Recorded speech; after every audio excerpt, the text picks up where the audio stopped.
नमस्कार, आप देख रहे हैं मोबाइल रिपोर्टर। आज हम लोग बिरौल अंचल के पास खड़े हैं और मेरे हाथ में एक आवेदन है।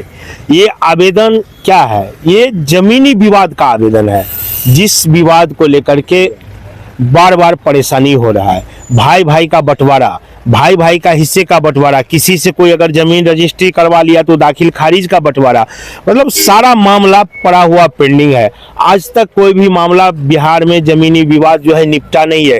काफ़ी सारे बंडल पड़े हुए हैं। कभी हम लोग जाएंगे अंचलाधिकारी के ऑफिस में, वहाँ की भी आपको दिखाएंगे और वहाँ पे दिखाएंगे जो लाल कपड़े में जैसे लगता है कोई संदेश बंधा हुआ पड़ा हुआ, वैसे ही पड़ा हुआ है, फेंका हुआ है, क्योंकि कोई निपटारा होता ही नहीं है। आज एक मामला यही आया है। ये ग्राम पटनिया का मामला है। सुरेश मुखिया पिता स्वर्गीय मकसूदन मुखिया, इनकी भाई भैयारी की बंटवारा का मामला है। इनसे ही जानकारी लेंगे कि क्या वजह है और ये आवेदन लेकर के ये कहाँ आए हैं। ये कहाँ गए आप ये आवेदन लेके? हम लेकर के थाना अध्यक्ष के पास दिए हैं जी। उसके बाद जो है सीओ साहब को दिए हैं ऑफिस में। अच्छा, ये आपका हुआ थाना अध्यक्ष का है। देखिए, ये थाना अध्यक्ष के पास उसने आवेदन दिया है और ये अंचलाधिकारी का आवेदन है।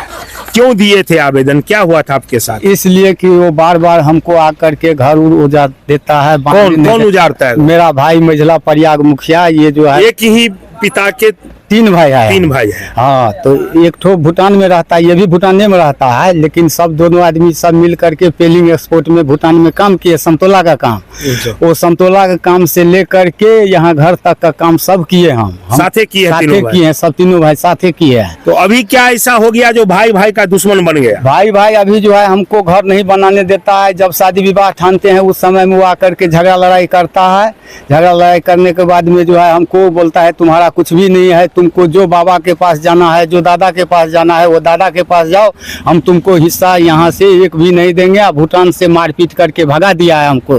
दोनों नहीं हिस्सा दे रहा है, बोलता है कुछ भी तुम्हारा नहीं है, तो तुम यहाँ से भी भाग जाओ, भूटान से भी भगा दिया, यहाँ से भी तुम भाग जाओ, तुमको रहने के लिए कहीं जगह नहीं है। कागजात जो है वो पिताजी के नाम से सारा जमीन जायदाद कागजात पिताजी के नाम से है सब, जितना भी आपने गांव में पंचायत स्तर पे सरपंच मुखिया को ये चीज बताए? सरपंच मुखिया को वही 1 साल पहले बैठाया हुआ था। 1 साल के बाद वो भूटान से फिर ये आकर के बवाल उबाल किया। मेरे लड़का के शादी था, मेरे लड़का के शादी में वो मारपीट किया, जो कि फोटो भी हम खींच करके रखे हुए हैं। यहाँ पर हमको निशान भी है। सरपंच के सामने में मारा है और पंच के सामने में, सबको सामने में, जबकि हम बार बार बोल रहे थे कि अभी हमको शादी है, शादी के बाद जो है हमको निपटारा जो भी होगा कर लीजिएगा। ऐसे हम चाह रहे थे कि इलेक्शन के बाद हो, वो ठीक रहेगा, लेकिन ये नहीं।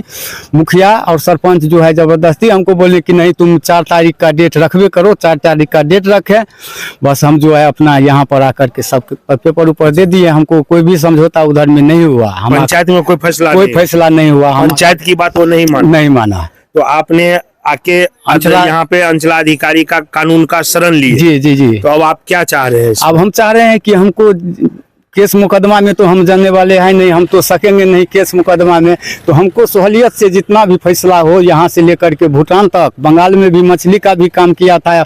75 एकड़ में जमीन में मछली गिराया था।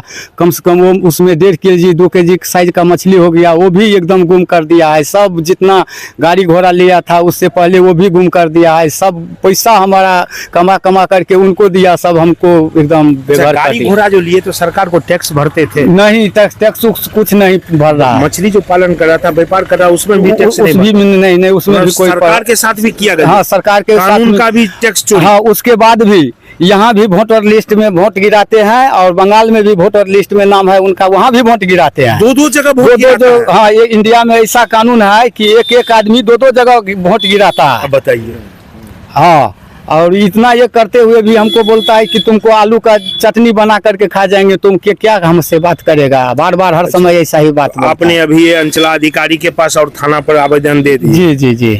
देखिए, कहा जाता है लोग भाई भाई का जानी दुश्मन बन जाता है। आज इनके साथ वही हालात हुई है, इनके साथ वही घटना घटा है।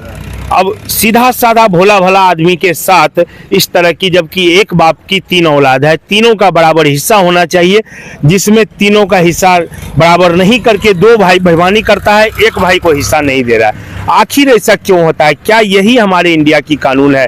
क्या हमारे इंडिया में इसी तरह की कानून बना है?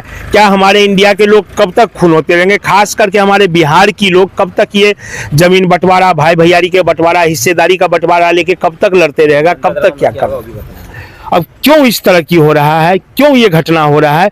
पता नहीं। जनता दरबार में आपने आवेदन अभी थाना पे दे दिया है। जी जी जी। अब देखना ये है, इंतजार इस चीज की है कि इनके साथ क्या न्याय होता है और क्या फैसला होता है। अगर यहाँ नहीं सुना तो आप आगे जाएंगे, कोर्ट का शरण लेंगे। कोर्ट का शरण लेना ही पड़ेगा, तब क्या करेंगे? हमको तो ऐसे कुछ तो है नहीं है, कुछ भी नहीं है। एक तरह से हम सबसे गिरे हुए हैं। हमको मान लीजिए अभी बाल बच्चा को भी कुछ ये करेंगे, वो भी नहीं होने वाला है हमसे। कहाँ से? हमको गाड़ी भाड़ा भी नहीं है जो हम इधर उधर कहीं भी जाएंगे। हमको गाड़ी भाड़ा भी नहीं है जो हम इधर उधर करेंगे। ठीक है, देखना अब ये है जो क्या फैसला इनके साथ होता है, फिर आपको मिलेंगे, फिर बताएंगे आखिर क्या इनके साथ हुआ, इंसाफ मिला या नहीं मिला। तब तक आप बने रहिए। धन्यवाद।